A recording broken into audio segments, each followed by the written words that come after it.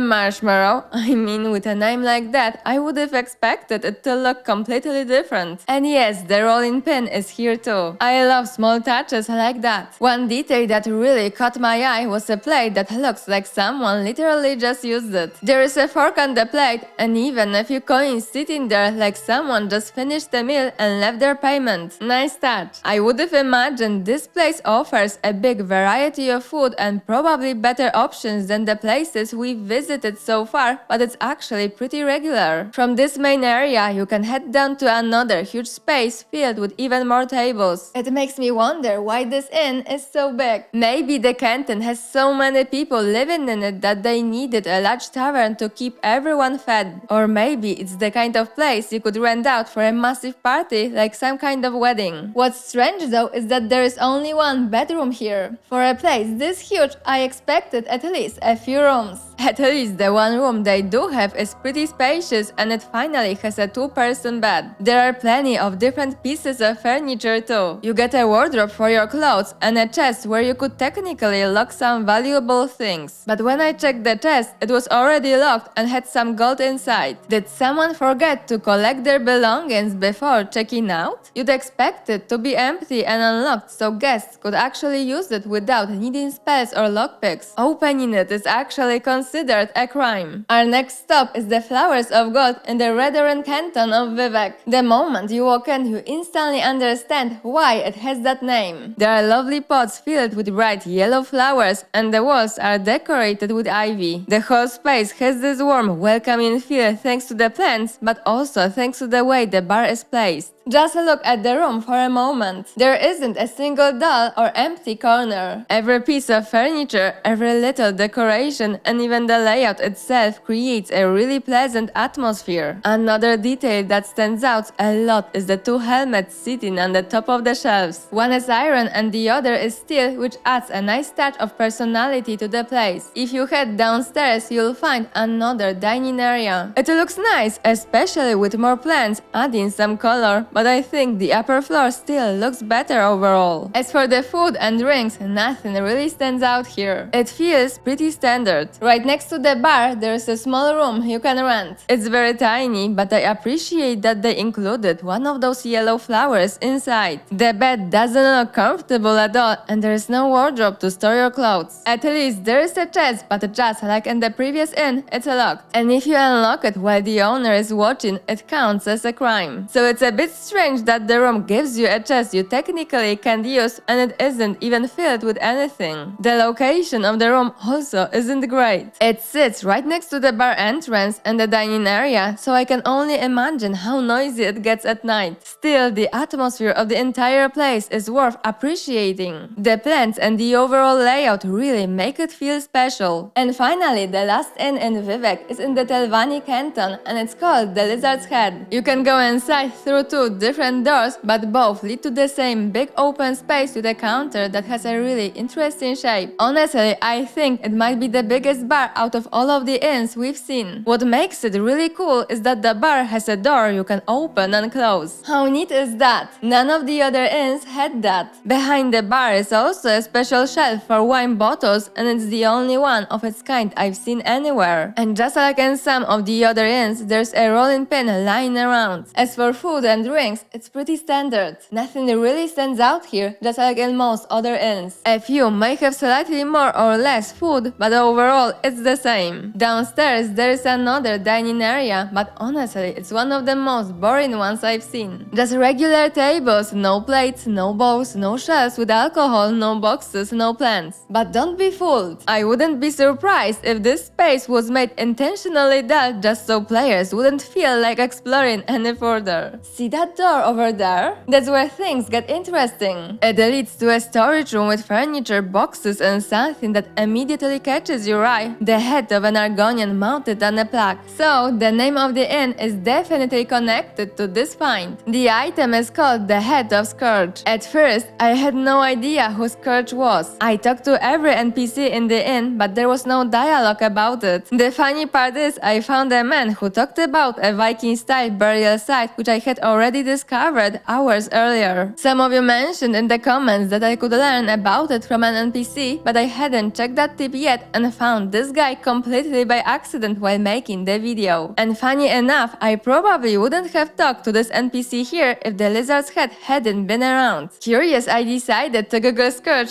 thinking it might be some kind of Easter egg and that it shouldn't be a spoiler. And it turns out it was an Easter egg indeed. This is actually a secret dedicated to a character that developer Steve used for testing the game. You can even find screenshots of Scourge in the testing phase. How cool is that? I love finding a little secret like that. By the way, the name Scourge sounded familiar, and after a while I realized I had found a weapon called Scourge near Divayfir and Telfir. I checked the description of that item online, but it didn't mention that, so I'm not sure if it's connected. And honestly, am I surprised that the lizard's head plaque is in the Telvanni canton? Not really. Now, the bedroom. It's quite spacious with a big comfy bed, drawers for your clothes, and even a table with 2 chairs. It's one of only 2 bedrooms I've seen in all of the inns across Morrowind cities that has a bed for 2 people. Overall, the lizard's head is a really interesting inn, mainly because of the lizard head and the hidden burial site story. The atmosphere isn't my favorite compared to some of the other inns, but the tale and Easter egg here make it worth checking out. Okay, so those were all the inns I could find in Morrowind cities. Or at least I hope those are all. If I missed any in Balmora, Vivec, Sadrith Mora or Ald'ruhn, let me know. I have to admit, most of the inns are really interesting. I especially love the 2 in Sadrith Mora because I'm a big fan of Telvanni architecture and the rooms you get in both are really unique. In Balmora, I really liked Lucky Lockup for its stage and atmosphere and 8 plates for the overall tavern space. The Flowers of Gold is amazing with all the plants, and the lizard's head definitely has the coolest secrets, even if the atmosphere isn't the most unique. I also like the inn in Ald'ruhn. So I'd say 7 out of 10 inns are super interesting, of course based on my taste. The rest aren't bad at all, but they just don't stand out as much to me. But what's super cool is that each one is different. What about you? Which inns are your favorites and why? Did I miss any cool details or hidden things? I'd love to hear your thoughts. Hope you enjoyed the video. Until next time, thanks for watching.